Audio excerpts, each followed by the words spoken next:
Alternate grip design for Hovey's Knives of China Cutlery. William Hovey Smith, 2018. I'm the author of Create Your Own Job Security, and Hovey's Knives is my late life business.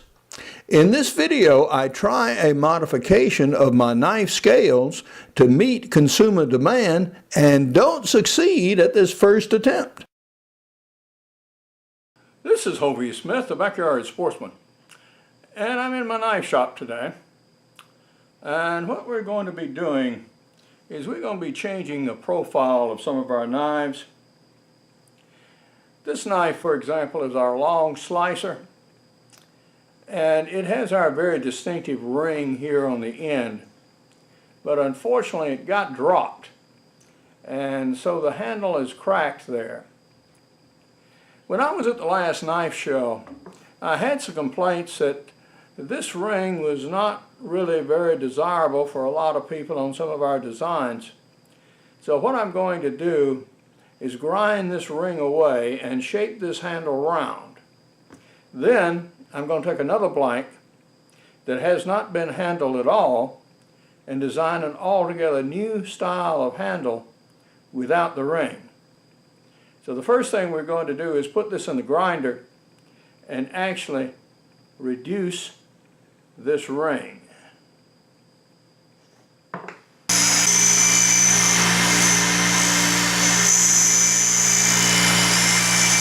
We've now cut that ring off. An alternative way to remove these rings is to do it with the angle grinder. So we are going to try that and see if that works. And that's also an expedient way to clean up this sort of stuff, which is guaranteed to rip up a belt.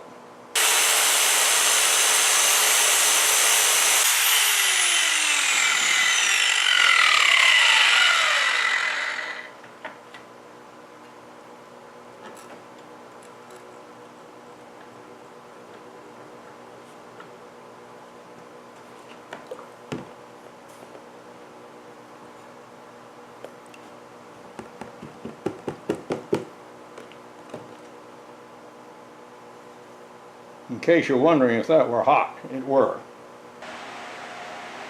We are continuing our work on our new grip design.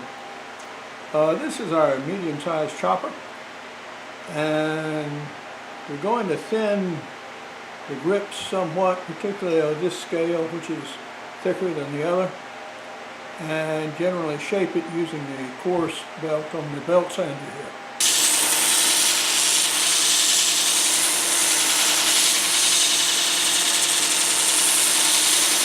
So we just started rough shaping now. I'm going to leave just a little bit of a bruise stroke down here at the end. This grit sandpaper cuts very aggressively. So this is about as far as I will run it with 30 grit. So I'm going to change to a finer grit now and get the handle more nearly finished.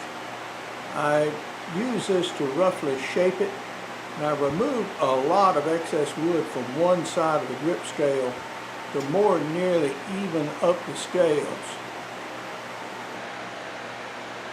We basically have our new handle shaped like I want it to be.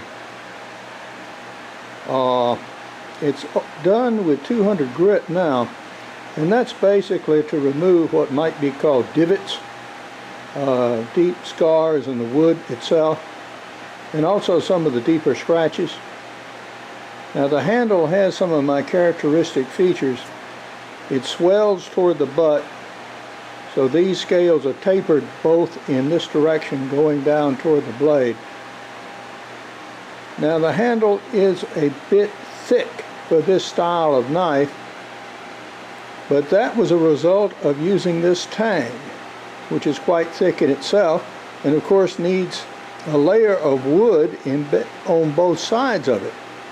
Now I inlet the tang into the wood itself, so there's no part of the tang visible now through the scales, and I need to allow wood on both sides for obvious strength. The ring has been removed, It was cut away here and here, as you saw earlier in the video, but the length of the handle itself has been kept very nearly the same.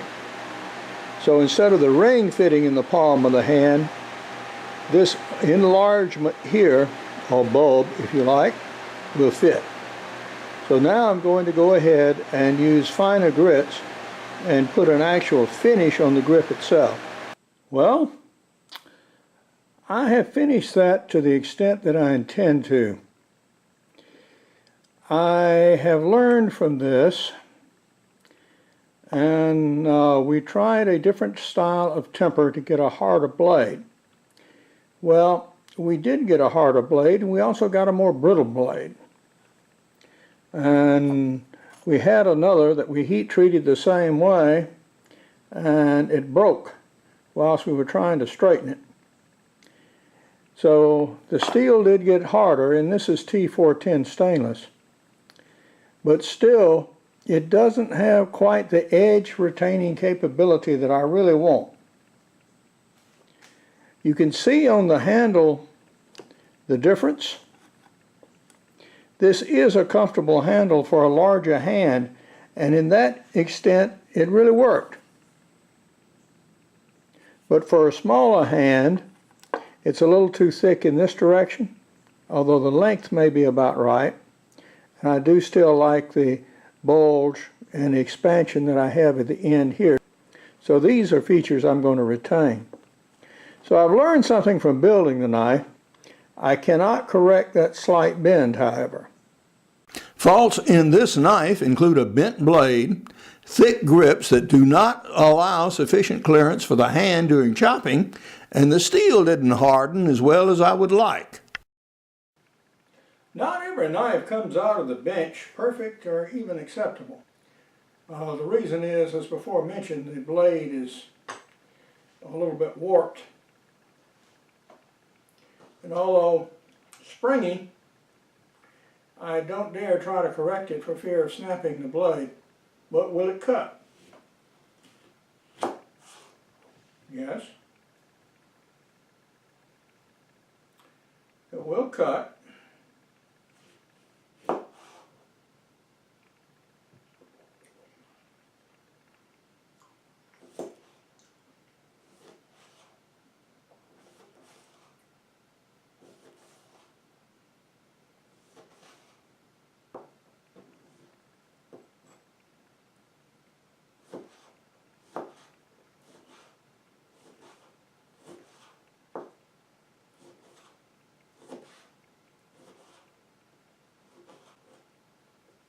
Well, as a utilitarian instrument, it will pass.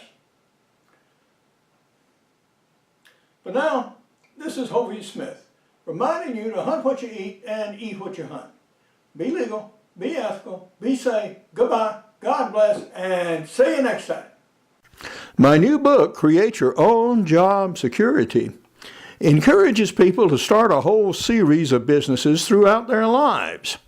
It may start off as simple as a teenager mowing grass, but then going to college, picking up some business courses along the way, going to work for the man, getting your health insurance, getting married, starting families, etc., etc. But in the meantime, you have your own private business under development and running.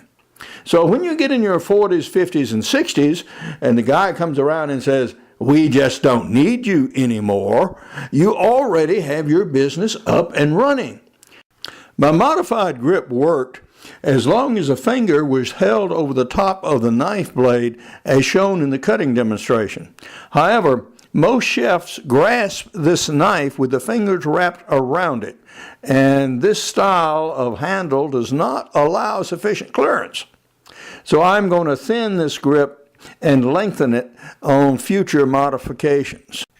For more information about Hovey's Knives of China, go to hoveysknivesofchinablog.co. For information on Create Your Own Job Security, go to createyourownjobsecurity.com. Create your own job. Goodbye, and God bless.